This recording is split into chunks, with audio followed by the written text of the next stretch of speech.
வடசென்னையில் பல ஆண்டுகளுக்கு முன்பு போடப்பட்ட கழிவுநீர் குழாய்கள் சிதிலமடைந்திருப்பதால் பெரும் பாதிப்பு ஏற்பட்டுள்ளதாக குற்றச்சாட்டு எழுந்துள்ளது.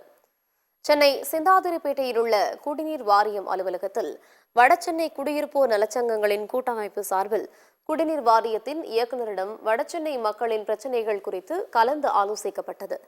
பின்னர் செய்தியாளர்களை சந்தித்த வடசென்னை குடியிருப்போர் நலசங்க தலைவர் சண்முகம், பல ஆண்டுகளுக்கு முன்பு போடப்பட்ட கழிவுநீர் குழாய்கள் சிதிலமடைந்திருப்பதால் பெரும் பாதிப்பு ஏற்படுகிறது எனவும், தினசரி வீடுகளுக்கு குடிநீர் வழங்கப்பட வேண்டும் எனவும் தெரிவித்தார். மேலும் அனைத்து வீடுகளுக்கு குடிநீர் கிடைப்பது அரசு உறுதி செய்ய வேண்டும் எனவும் அரசுக்கு கோரிக்கை விடுத்தார்.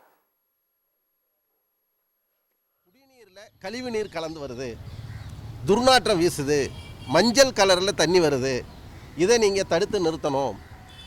கழிவுநீர் ட்ரைனேஜ் வாட்டர் அதில் கலக்குது. ஒரு 40 வருஷத்துக்கு முன்னாடி போடப்பட்ட அந்த ட்ரைனேஜ் பைப்பு முழுவதும் சேதாரமாகி கிட்டத்தட்ட மேனுவல் சேம்பர் எதுவுமே செங்கற்களே இல்லாமல் கழிவுநீர் கலந்து வரக்கூடிய ஒரு சூழல் இருக்கும்போது எப்படி ஒரு ஆரோக்கியமான ஒரு தரமான ஒரு சமூகத்தை நம்ம உருவாக்க முடியும் அப்படின்னு சொல்லும்போது குடிநீர் வாரிய மேலாண்மை இயக்குனர் அதை ஏற்றுக்கொண்டு அவர் சொன்ன பதில் என்னன்னா, 946 கோடி ரூபாய் வடசென்னை வளர்ச்சி திட்டத்தில் நீங்கள் சொல்லியிருக்கிற எல்லா பகுதிகளுக்கும் வடசென்னைக்கு நாங்கள் ஒதுக்கி இந்த வேலையை ஸ்டார்ட் பண்ணுறோம்.